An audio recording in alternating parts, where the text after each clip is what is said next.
All right, so we are going to make the following shape. In fact, let's see what I can do here. We're going to close this. We are going to make this shape. In fact, we're going to make this shape, and then later you're going to actually make this drawing. I may continue on to the drawing part too, but this is what we're going to make. So we open a new part.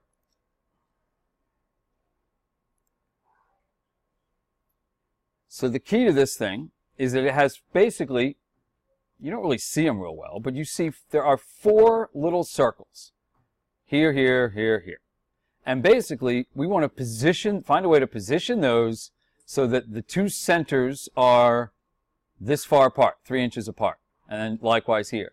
Now, there's a couple ways you can do it. I'm going to do it using a new feature, not feature, but a new, I don't know what to call it, a new function you might call it, in the sketch mode. So here we go. We're going to, first of all, 2D sketch, of course. I'll do it in the XY plane. Now, interestingly enough, the first thing I'm going to do is I'm going to make a circle in the center.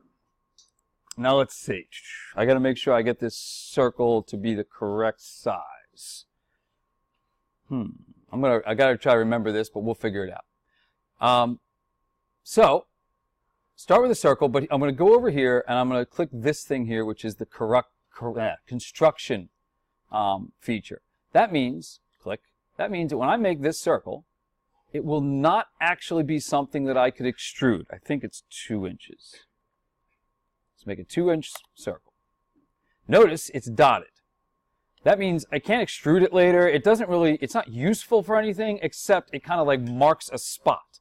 As you'll see, that'll be important in a moment. Then I'm going to turn off the construction thing, and I'm going to make one circle up here above it. So this circle here, and I think the radius, according to my thing, the radius is 0.25. That means a diameter of 0.5. Keep that in mind. All right. And let's see. I'm going to constrain that thing. I want it to be, let's see, the center of this would be 1.5 inches. So I want from the center of the object here to the center of this circle, I'm going to make that 1.5 inches. Now, I think this is the way I did it. I got to remember, but that's all right. We're going to then also do the vertical constraint. If you did the cam shape at the end of practice 3, the third thing in practice 3, you know what I'm talking about here. Vertical constraint, I'm going to tell it I want this green circle to be directly above the center of this circle I just made. And now it's fully constrained. Now, here's the new feature. So if you're not paying attention, pay attention now. Here's the cool thing. Watch this thing work. We're going to take this circle, and we are actually going to do what's called a circular pattern with it. So I want you to click up here where it says circular. Now, the first thing it wants to know is what is the thing you want me to repeat over and over. So that it says geometry, we're going to select the thing. Well, that would be our circle here. We're going to click that once. Boom. Now it's bright blue. Then it wants to know around what axis. So I'm going to click this little arrow. I'm going to tell it the axis is the center of this circle here. Notice it automatically does, in this case, 6 of them, evenly spaced in a circular pattern. If I wanted to do 10 of them, I could do that as well. Right. So you'll notice that I can make a pattern. This is a really helpful thing if you have a lot of repeating patterns on something. Instead of making it again and again, you can just make it once and make it a circle pattern. Now, of course, in this case, we only want 4. It'll place them evenly. I'm happy with that. I hit OK. Now, once again, if you've done the cam thing before, you know probably know what I'm about to do next. I'm going to use this tangent feature. I'm going to make a bunch of lines. I'm going to make one that goes from here to here. And I'm going to make another one that goes from, say, here to down here. And what I'm going to do is hit this tangent feature, click on that line, click on this circle, and click on my imaginary circle, so to speak, and this guy. So there we go. Now I make that line tangent to these 2 circles, and then I trim off the pieces I don't want, like that and that. And then I'll do the same for this one. So I'll do tangent, I'll click the line, the circle, and then the line and this circle, and then I'll trim it. Ooh, I just had an idea, actually. I just had a brilliant idea. Think it'll work? I'm going to try this. I haven't done this before. So here, watch this thing. Let's see. Here. I don't know why I'm doing this now, but I'm going to give it a shot. I'm going to go back a little bit. I just had an idea. What if I did that first? What if I made this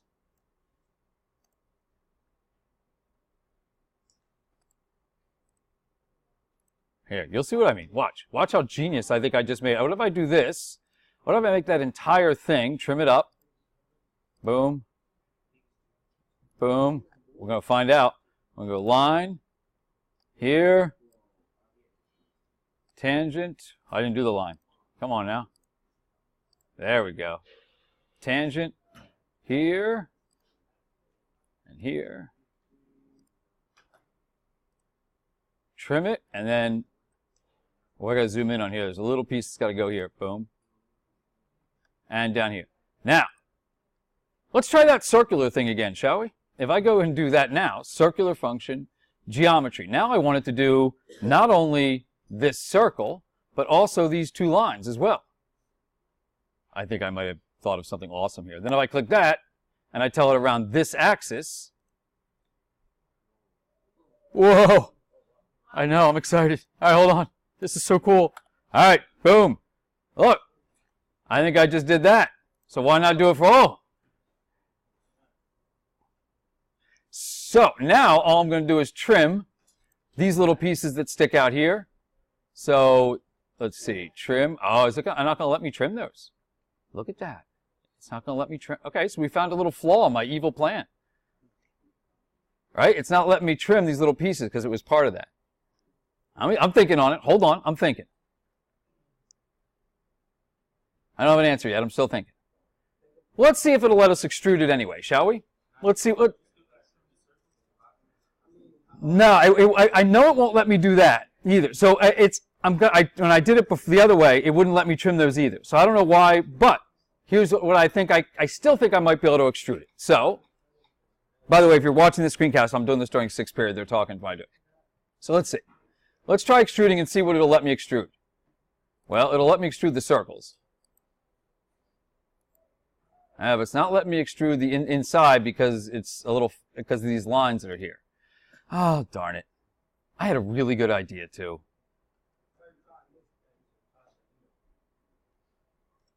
All right. I guess I got to go back. Well, this is what you do. And it'll still happen to you guys as well. So we're going to go back to what I was doing earlier. The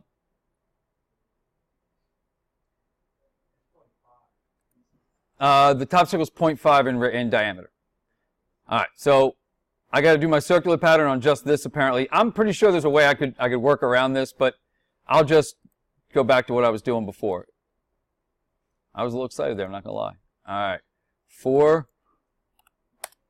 Boom. All right, and then as quickly as I can, I'm gonna put these lines in.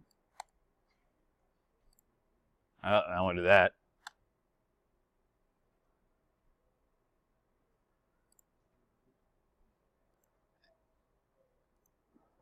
If you don't mind the mess, what you can do is just put all the lines in real quick. It'll look sloppy at the beginning, but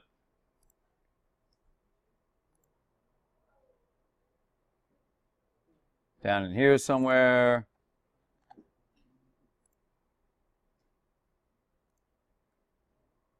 So every circle is going to get 2 lines near it. I got these ones at the bottom I got to do.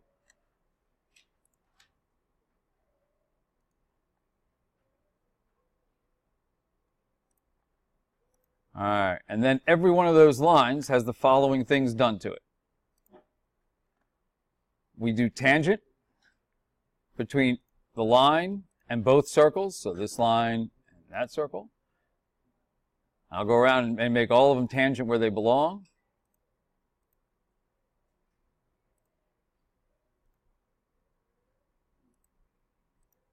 If you'd like to fast forward the video if you're watching the screencast, that's fine.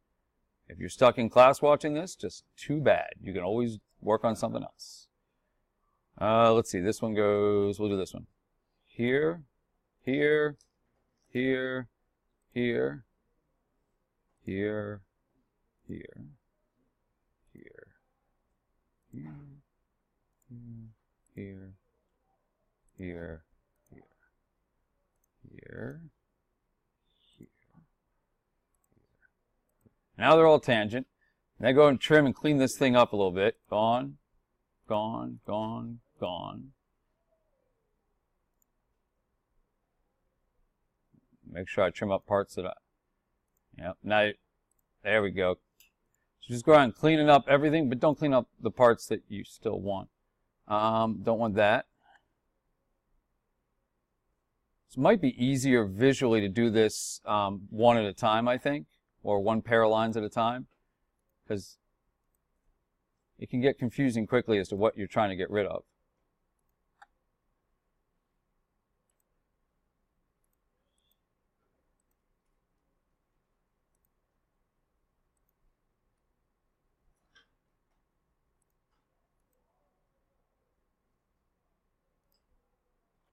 Now, I think I got rid of all the excess stuff.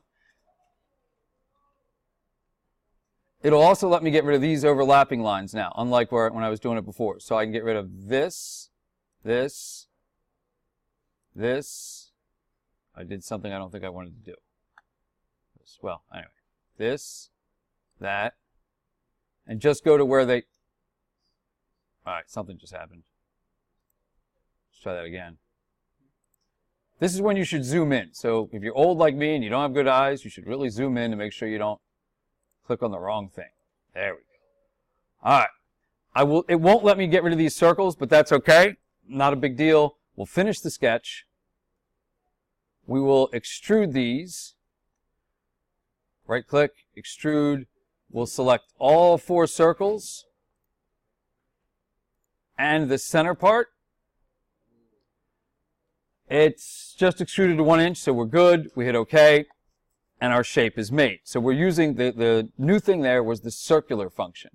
Now, of course, save it, and I'll quickly show you the drawing part, but only a little bit, how to set it up. So we're going to do, we'll call this star part Wellborn. Save. And then, while it's open in there, and let's verify real quick. All right, that's my front. I want this to be the front of my shape. I verify that. If it's not, set this as the front. So if this wasn't the front, I could always go and hit set current view as front, which it already is in my case. Then, go to New, Drawing. And then there's some stuff, and this, by the way, if you're in 6th period class right now, this is all, if you haven't done any drawings, pay attention to this, because this is going to show you what to do. This paper is too large. Our printers won't do it, it's too big. So we're going to go to Sheet up here in the browser, right-click on Sheet, say Edit Sheet. In the size category, this is a size D, whatever that means. We want size A. It's a regular 8.5 by 11. Hit OK. Boom. It'll make the paper smaller. Then, we don't want this antsy large title block. We don't want this massive title block here for this paper, so we're going to delete that. Then, we're going to make a new title block. We're going to, where it says Drawing Resources, drop down that menu, go to Title Blocks, drop it down. You have 2 choices, ANSI Large or just ANSI A. We want ANSI A. ANSI is the organization who sets the standards for technical drawings. Right-click on it and put in Insert. Bam. But now we want to fill this thing out. So this is interesting. We go to the big I menu thing up here, the application menu. Drop it down. Go to I Properties.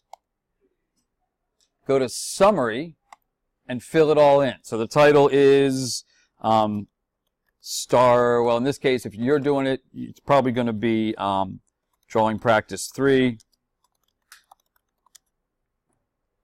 Subject, Project Lead the Way, IED, or Engineering 1, whatever you want to call it. Your name. My name is the manager, because I'm your manager. whatever. And then company, William Penn High School. And hit OK. And there it is, all filled out. Now, place your base. So I go over here where it says base. I click that. And since I came from the other drawing, the part, it automatically loads that part. Move it to a position, say, over here. With this one, we don't need a top. Since it's symmetrical, we don't need a top, a front, and a right. We'll just do a front and a right. Right now, it's set at half size. If you wanted, you could scale it up to full size, 1-to-1. That's as big as it's going to be, which is, in this case, I think it works.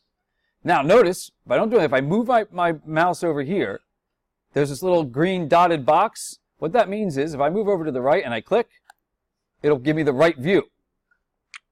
And if I go up into the angle here, up into the corner, and I click, it'll give me an isometrical view. I like that. I'm going to hit OK. But this ISO view is too big. So we're going to right-click on it, Edit View. We're going to make it smaller. I'm going to make it like 1/4, 1/4 the size. 1/4, we'll do 1/2. We'll do 1/2. And I have choices here. I want to make this right-hand choice here. I want to make it shaded. I don't want this to be a line drawing. And then I can hit OK. And if I grab this little red dot, when I hover over this, a little red box shows up. I can move it around. I'll put it up here a little ways. There we go. And I'm going to move this one down. Actually, I got to move the base. We're going to move everybody down a little bit. There we go. When you go to annotate your drawing, when you're going to go put your measurements in, click on Annotate tab, go to Dimension, for example, and then you can take your cue as to what's on the paper I gave you, but we want to dimension, let's see, the center of, there you go, from the center of this circle, click on once, to the center of this circle down here, click on that, and then move over here, and that will give us, and try to go until it turns dotted, like there, and click there. I'll move a little farther out, there. And so on and so forth. Pick the spots I ask you to measure, just hit OK in that case, and dimension your drawing accordingly. If you want to dimension this line, you can just click on that line. Don't click on the center, just click on the whole line, and there. It's that easy to dimension. All right, that's it for now.